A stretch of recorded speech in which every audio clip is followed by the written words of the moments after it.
हरे Krishna everyone. आज हम गीता जी के तीसरे अध्याय का अध्ययन करने वाले हैं। अगर आपने अब तक चैनल को सब्सक्राइब नहीं किया है तो प्लीज सब्सक्राइब कर दो ताकि गीता जी की पूरी सीरीज आप तक सबसे पहले पहुंच सके। अर्जुन बोले, हे जनार्दन, यदि आपको कर्म की अपेक्षा ज्ञान श्रेष्ठ मानने हैं तो फिर हे केशव, मुझे भयंकर कर्म में क्यों लगाते हो। अर्जुन कहते हैं, श्री कृष्ण, अगर आपके लिए ज्ञान श्रेष्ठ है तो मुझे फिर इस भयंकर कर्म में क्यों फंसा रहे हो। आप मिले हुए से वचनों से मेरी बुद्धि को मानो मोहित कर रहे हैं, इसलिए उस एक बात को निश्चय करके कहिए जिससे मैं कल्याण को प्राप्त हो जाऊं। मतलब एक तरफ तो आप ज्ञान श्रेष्ठ बता रहे हो, एक तरफ आप कर्म श्रेष्ठ बता रहे हो, तो इन मिली जुली बातों में ना मैं बहुत ज्यादा कंफ्यूज हो रहा हूं। तो मुझे एक बात बताओ कि मेरे लिए क्या सही है। तब श्री भगवान बोले, हे निष्पाप, इस लोक में दो प्रकार की निष्ठा मेरे द्वारा पहले कही गई है। उनमें से सांख्य योगियों की निष्ठा तो ज्ञान योग से और योगियों की निष्ठा कर्म योग से होती है। मनुष्य ना तो कर्मों का आरंभ किए बिना निष्कर्मता को यानी योग निष्ठा को प्राप्त होता है और ना कर्मों के केवल त्याग मात्र से सिद्धि यानी सांख्य निष्ठा को प्राप्त होता है। यहाँ पर श्री कृष्ण ने क्लियर कहा है कि अगर आप ये सोचते हो कि कर्मों का त्याग कर देने से आपको सिद्धि प्राप्त हो जाएगी तो ऐसा बिल्कुल भी नहीं होता है। निसंदेह कोई भी मनुष्य किसी भी काल में क्षण मात्र भी बिना कर्म किए नहीं रहता, क्योंकि सारा मनुष्य समुदाय प्रकृति जनित गुणों द्वारा परवश हुआ कर्म करने के लिए बाध्य किया जाता है। श्री कृष्ण कहते हैं, ऐसा एक भी क्षण नहीं है जब मनुष्य कर्मों को त्याग दे। इसलिए प्रकृति ने उस तरह से इंसान को बनाया है कि वो हर क्षण कोई ना कोई काम करता रहता है। जो मूढ़ बुद्धि मनुष्य समस्त इंद्रियों को हठपूर्वक ऊपर से रोककर मन से उन इंद्रियों के विषयों का चिंतन करता रहता है, वह मिथ्याचारी अर्थात दंभी कहा जाता है। श्री कृष्ण यहाँ कहते हैं कि कुछ लोग ऐसे होते हैं जो हठपूर्वक अपनी इंद्रियों को रोक कर रखते हैं, लेकिन ऐसा करने से उनका जो मन है ना वो उन्हीं चीजों में लगा रहता है। ऊपर से तो उन्होंने कंट्रोल कर लिया, लेकिन अंदर से मन तो उसी के बारे में सोच रहा है ना। तो ये एक तरह से मिथ्या है, झूठ है, ऐसा दिखावा है, क्योंकि असलियत में आप अपनी इंद्रियों को पूरी तरह से कंट्रोल नहीं कर पा रहे हो। किंतु हे अर्जुन, जो पुरुष मन से इंद्रियों को वश में करके अनासक्त हुआ समस्त इंद्रियों द्वारा कर्मयोग का आचरण करता है वही श्रेष्ठ है। श्री कृष्ण कहते हैं कि श्रेष्ठ कौन है। वो श्रेष्ठ है जो अपनी इंद्रियों को मन से वश में कर लेता है, उसके मन के कंट्रोल में इंद्रियां आ जाती हैं, तब वो जो भी काम करता है वो उसका कर्मयोग कहलाता है। तू शास्त्र विधित कर्तव्य कर्म कर, क्योंकि कर्म ना करने की अपेक्षा कर्म करना श्रेष्ठ है तथा कर्म ना करने से तेरा शरीर निर्वाह भी नहीं सिद्ध होगा। श्री कृष्ण कहते हैं, कर्मों को ना करने की अपेक्षा ना कर्मों को करना अच्छा है, इसलिए तुम अपने शरीर के द्वारा कर्मों का निर्वाह करो। यज्ञ के निमित्त किए जाने वाले कर्मों से अतिरिक्त दूसरे कर्मों में लगा हुआ ही यह मनुष्य समुदाय कर्मों से बंधता है। इसलिए हे अर्जुन, तू आसक्ति से रहित होकर उस यज्ञ के निमित्त ही भली भांति कर्तव्य कर्म कर। प्रजापति ब्रह्म ने कल्प के आदि में यज्ञ सहित प्रजाओं को रचकर उससे कहा कि तुम लोग इस यज्ञ के द्वारा वृद्धि को प्राप्त हो और यह यज्ञ तुम लोगों को इच्छित भोग प्रदान करने वाला हो।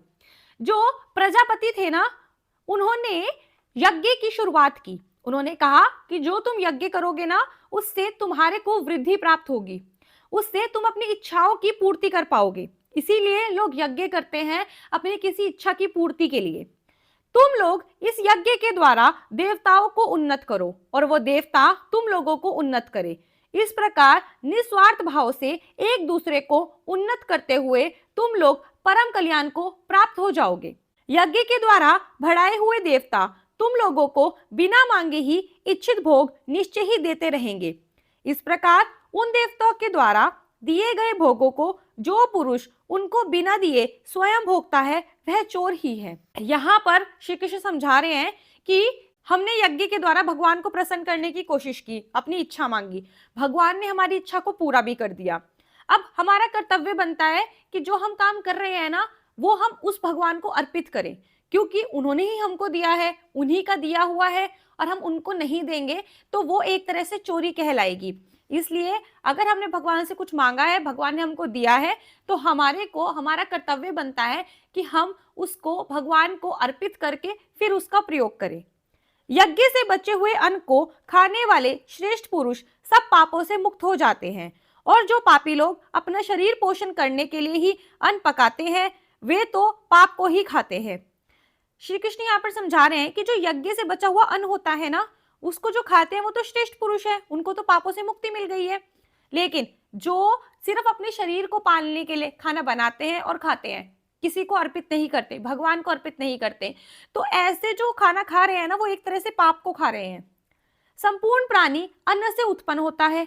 अन्न की उत्पत्ति वृष्टि से होती है, वृष्टि यज्ञ से होती है, और यज्ञ विहित कर्मों से उत्पन्न होने वाला है।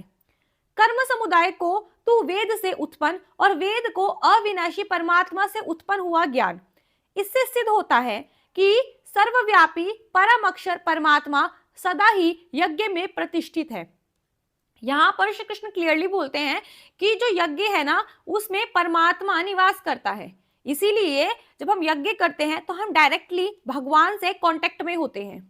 और जो अन्न होता है वो हम जब यज्ञ करते हैं उससे वर्षा होती है, उसी से हमको अन्न की प्राप्ति होती है। इसीलिए हमको अन्न ग्रहण करने से पहले परमात्मा को अर्पित करना चाहिए, पशुओं को देना चाहिए, गाय को देना चाहिए, कौवे को देना चाहिए। तो ये जो प्रथाएं हैं वो इसीलिए दी गई है ताकि हम जो भगवान से हमको मिला है वो हम उनको ही अर्पित करके फिर ग्रहण करें। हे पार्थ, जो पुरुष इस लोक में इस प्रकार परंपरा से प्रचलित सृष्टि चक्र के अनुकूल नहीं बरतता, अर्थात अपने कर्तव्य का पालन नहीं करता, वह इंद्रियों के द्वारा भोगों में रमण करने वाला पापायु पुरुष व्यर्थ ही जीता है। जो इस प्रकार से काम नहीं करता ना, वो जो पुरुष होता है ना, वो पाप को प्राप्त होता है, वो व्यर्थ ही जी रहा है, उसका जीने का कोई महत्व ही नहीं है। परंतु जो मनुष्य आत्माओं में रमण करने वाले और आत्मा में ही तृप्त तथा आत्माओं में ही संतुष्ट हो, उसके लिए कोई कर्तव्य नहीं है। और जो अपनी आत्मा में रमण करता है ना, जो अपने भगवान में खोया रहता है, उसके लिए इन सब चीजों का कोई मायने नहीं रखता है। उस महापुरुष का इस विश्व में ना तो कर्म करने से कोई प्रयोजन रहता है और ना कर्मों के ना करने से ही कोई प्रयोजन रहता है, तथा संपूर्ण प्राणियों में ही इसका किंचित मात्र भी स्वार्थ का संबंध नहीं रहता। जो परमात्मा में लीन रहता है ना, अपनी आत्मा में ही रमण करता रहता है, उसके लिए वो कर्म करे या ना करे कोई महत्व नहीं रखता, वो किसी से स्वार्थ का कोई संबंध भी नहीं रखता है। इसलिए तू निरंतर आसक्ति से रहित होकर सदा कर्तव्य कर्म को भली भांति करता रहे, क्योंकि आसक्ति से रहित होकर कर्म करता हुआ मनुष्य परमात्मा को प्राप्त होता है। जो कर्म में अपनी आसक्ति नहीं रखता ना, सिर्फ कर्तव्य समझ के उसको करता जाता है, तो वो मनुष्य परमात्मा को प्राप्त होता है। जनकादि ज्ञानी जन भी आसक्ति रहित कर्मों द्वारा ही परम सिद्धि को प्राप्त हुए थे। इसलिए तथा लोक संग्रह को देखते हुए भी तू कर्म करने के ही योग्य है, अर्थात तुझे कर्म करना ही उचित है। जो ज्ञानी जन होते हैं ना, वो कर्मों के द्वारा ही परम सिद्धि को प्राप्त होते हैं, इसीलिए तुमको भी कर्म को करना चाहिए। श्रेष्ठ पुरुष जो जो आचरण करता है, अन्य पुरुष भी वैसा वैसा ही आचरण करते हैं। वह जो कुछ प्रमाण कर देता है, समस्त मनुष्य समुदाय उसी के अनुसार बरतने लग जाता है। जो श्रेष्ठ पुरुष होते हैं ना, वो जैसा आचरण करते हैं, बाकी लोग भी उन्हीं के अनुसार उनको देखकर आचरण करते हैं। इसलिए तुम जैसा प्रमाण लोगों के सामने दोगे ना, वो वैसा ही उसको फॉलो करेंगे। इसलिए भी तुम्हें कर्तव्य करना चाहिए, अपना कर्म करना चाहिए। हे अर्जुन, मुझे इन तीनों लोकों में ना तो कुछ कर्तव्य है, ना ही कुछ भी प्राप्त करने योग्य वस्तु अप्राप्त है, तो भी मैं कर्म में ही बरतता हूँ। श्री कृष्ण कहते हैं, अर्जुन, इन तीनों लोकों में ना कोई भी एक ऐसी चीज नहीं है जो मेरे पास ना हो, मेरा कोई ऐसा कर्तव्य भी नहीं है, लेकिन मैं फिर भी कर्मों को करता ही रहता हूं। क्योंकि हे पार्थ, यदि कदाचित मैं सावधान होकर कर्मों में ना बरतूं तो बड़ी हानि हो जाए, क्योंकि मनुष्य सब प्रकार से मेरी ही मार्ग का अनुसरण करते हैं। इसलिए यदि मैं कर्म ना करूं तो ये सब मनुष्य नष्ट भ्रष्ट हो जाए, और मैं संकर्ता करने वाला हूं तथा इस समस्त प्रजा को नष्ट करने वाला बनूं। अगर मैं कर्मों को ना करूं तो ये सारे मनुष्य नष्ट भ्रष्ट हो जाएंगे, ये कर्मों को त्याग देंगे, और इस प्रकार से मैं अपनी प्रजा को नष्ट करने वाला बन जाऊंगा। इसीलिए मैं कर्म करता हूं। हे भारत, कर्मों में आसक्त हुए अज्ञानी जन जिस प्रकार कर्म करते हैं, आसक्ति रहित विद्वान भी लोक संग्रह करना चाहता हुआ उसी प्रकार कर्म करे। परमात्मा के स्वरूप में अटल स्थित हुए ज्ञानी पुरुषों को चाहिए कि वह शास्त्र विधित कर्मों में आसक्ति वाले अज्ञानियों की बुद्धि में भ्रम अर्थात कर्मों में अश्रद्धा उत्पन्न ना करे, किंतु स्वयं शास्त्र विदित समस्त कर्म भली भांति करता हुआ उनसे भी वैसे ही करवाए।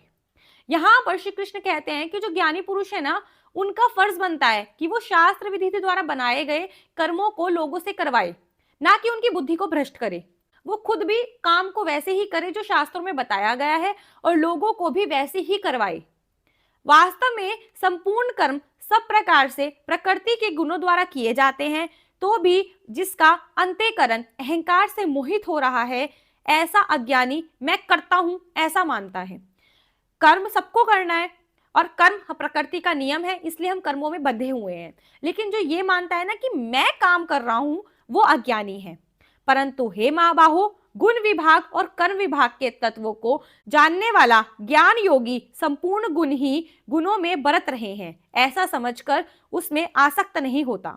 जो ज्ञानी होते हैं ना, वो जानते हैं कि कर्म लिखे हुए हैं और मैं उन कर्मों को कर रहा हूं, ठीक है, तो वो उसमें आसक्त नहीं होते हैं। प्रकृति के गुणों से अत्यंत मोहित हुए मनुष्य गुणों में और कर्मों में आसक्त रहते हैं। उन पूर्णतया ना समझने वाले मंद बुद्धि अज्ञानियों को पूर्णतः जानने वाला ज्ञानी विचलित ना करे। मुझ अंतर्यामी परमात्मा में लगे हुए चित्त द्वारा संपूर्ण कर्मों को मुझ में अर्पण करके आशा रहित, ममता रहित, संताप रहित होकर तू युद्ध कर। जो कोई मनुष्य दोष दृष्टि से रहित और श्रद्धा युक्त होकर मेरे इस मत का सदा अनुसरण करते हैं, वे भी संपूर्ण कर्मों से छूट जाते हैं। मतलब हम जो भी काम कर रहे हैं ना, उसको भगवान को अर्पित कर दो कि भगवान मैं कुछ नहीं कर रहा, जो आप करवाओगे मैं वही करूंगा, तो उससे आप कर्मों के बंधन से छूट जाते हो। परंतु जो मनुष्य मुझ में दोषारोपण करते हुए मेरे इस मत के अनुसार नहीं चलते हैं, उन मूर्खों को तू संपूर्ण ज्ञानों में मोहित और नष्ट हुए ही समझ। जो मेरे में दोष ढूंढते रहते हैं, मेरी इस मत को नहीं समझ पाते, ना ही इसका अनुसरण करते हैं, उन लोगों को तू मोहित और नष्ट हुआ ही समझ। सभी प्राणी प्रकृति को प्राप्त होते हैं, अर्थात अपने स्वभाव के परवश हुए कर्म करते हैं। ज्ञानवान भी अपनी प्रकृति के अनुसार चेष्टा करता है, फिर इसमें किसी का हट क्या करेगा। इंद्रिय के अर्थ में अर्थात प्रत्येक इंद्रिय के विषय में राग और द्वेष छिपे हुए स्थित होते हैं। मनुष्य को उन दोनों के वश में नहीं होना चाहिए, क्योंकि वे दोनों ही इसके कल्याण मार्ग में विघ्न करने वाले महान शत्रु हैं। अच्छी प्रकार से आचरण में लाए हुए दूसरे के धर्म से गुण रहित भी अपना धर्म अति उत्तम है। अपने धर्म में तो मरना भी कल्याणकारक है और दूसरे का धर्म भय को देने वाला है। श्री कृष्ण कहते हैं कि अपना जो धर्म है ना, चाहे वो कितना ही गुण रहित हो, फिर भी उसमें मरना ज्यादा कल्याणकारक है, ना कि किसी दूसरे के धर्म में जाना। अर्जुन बोले, हे कृष्ण, तो फिर यह मनुष्य स्वयं ना चाहता हुआ भी बलात् लगाए हुए की भांति किससे प्रेरित होकर पाप का आचरण करता है। अर्जुन कहते हैं, श्री कृष्ण, अगर इंसान खुद से पाप करना नहीं चाहता तो फिर किसके कहने पर वो पाप करता है। तब भगवान बोले, रजोगुण से उत्पन्न हुआ यह काम ही क्रोध है। यह बहुत खाने वाले अर्थात भोगों से कभी ना अघाने वाला और बड़ा पापी है। इसको ही तू इस विषय में वैरी जान। हमारे अंदर 3 तरह के गुण होते हैं ना, सत्वगुण, रजोगुण और तमोगुण। जो रजोगुण होता है ना, वो ही हमारे को पाप करवाता है। जिस प्रकार धुएं से अग्नि और मैल से दर्पण ढका जाता है तथा जिस प्रकार जेड़ से गर्भ ढका रहता है, वैसे ही उस काम के द्वारा यह ज्ञान ढका रहता है। हमारे अंदर काम, क्रोध, लोभ, भय ये सब चीजें होती है ना, तो जो काम होता है ना, वो हमारे ज्ञान को ढक देता है। और हे अर्जुन, इस अग्नि के समान कभी ना पूर्ण होने वाले काम रूप ज्ञानियों के नित्य वैरी के द्वारा मनुष्य का ज्ञान ढका हुआ है। और ये काम ही है जिसकी वजह से हम लोगों के अंदर का जो ज्ञान है वो ढक जाता है। इंद्रियां, मन और बुद्धि ये सब इसके वासस्थान कहे जाते हैं। यह काम इन मन, बुद्धि और इंद्रियों के द्वारा ही ज्ञान को आच्छादित करके जीवात्मा को मोहित करता है। इसीलिए हे अर्जुन, तू पहले इंद्रियों को वश में करके इस ज्ञान और विज्ञान का नाश करने वाले महान पापी काम को अवश्य ही बलपूर्वक मार डाल। यहाँ श्री कृष्ण अर्जुन को कहते हैं कि अर्जुन, तुम अपनी इंद्रियों को वश में करके इस ज्ञान और अविज्ञान के जो ऊपर ये महान पापी काम है ना, इसको बलपूर्वक नष्ट करो। जिसने तुम्हारे ज्ञान और विज्ञान को ढक रखा है ना, उस काम को सबसे पहले तुम्हें नष्ट करना होगा। इंद्रियों को स्थूल शरीर से पर यानी श्रेष्ठ, बलवान और सूक्ष्म कहते हैं। इन इंद्रियों से पर मन है, मन से भी पर बुद्धि है और बुद्धि से भी अत्यंत पर है यह आत्मा। इस प्रकार बुद्धि से पर अर्थात सूक्ष्म, बलवान और अत्यंत श्रेष्ठ आत्मा को जानकर और बुद्धि के द्वारा मन को वश में करके, हे माँ बाहो, तू इस काम रूप दुर्जय शत्रु को मार डाल। अब हम अपने काम को कैसे मार सकते हैं, उसका तरीका भी श्री कृष्ण ने यहाँ समझाया है। श्री कृष्ण ने यहाँ पर कहा है कि जो हमारी आत्मा है ना, अगर हम उसको जान जाते हैं तो अपनी बुद्धि से अपने मन को वश में कर सकते हैं और उससे हम काम पर विजय प्राप्त कर सकते हैं, काम को जीत सकते हैं। तो सबसे पहले हमें अपनी आत्मा को पहचानना है, उसके बाद हमारे को अपनी बुद्धि का प्रयोग करके अपने मन को वश में करना है। उसके द्वारा ही हम इस काम रूपी शत्रु पर विजय प्राप्त कर सकते हैं। तीसरे अध्याय में श्री कृष्ण हमको समझाते हैं कि जिसने बुद्धि, मन और शरीर को वश में नहीं किया है, जिसका ध्यान सिर्फ भोगों की तरफ है, वो कभी भी सही रास्ते पर नहीं चल पाता है। हमारे अंदर 3 तरह के गुण होते हैं, सतोगुण, रजोगुण और तमोगुण। रजोगुण से काम उत्पन्न होता है, काम से क्रोध, और इस वजह से हमारी बुद्धि भ्रष्ट हो जाती है। इसलिए हमें अपने अंदर उत्पन्न होने वाले काम को नष्ट करना चाहिए। अब वो कैसे किया जाएगा, श्री कृष्ण ने यहाँ पे हमें वो भी समझाया है कि बुद्धि के द्वारा मन को वश में करके काम को नष्ट किया जा सकता है। आज श्री कृष्ण ने हमको ये भी समझाया कि जो भी करो उसे भगवान को अर्पित करो। आशा, ममता और संताप को छोड़कर जब तुम कुछ भी काम करोगे तो उसमें आपको अवश्य सफलता प्राप्त होगी और पापों से बच जाओगे। यहाँ पर यज्ञ के महत्व को भी श्री कृष्ण ने बहुत अच्छे ढंग से समझाया है। यहाँ पर श्री कृष्ण कहते हैं कि यज्ञ के द्वारा आप अपनी इच्छा की पूर्ति भी करवा सकते हैं। यहाँ पर श्री कृष्ण ने यह भी बताया है कि अन्न खाने से पहले भगवान को अर्पित करके फिर ही हमको उसको ग्रहण करना चाहिए। आई होप आज का अध्याय आपको अच्छे से समझ आ गया होगा। मिलते हैं कल नेक्स्ट अध्याय के साथ, तब तक के लिए राधे राधे।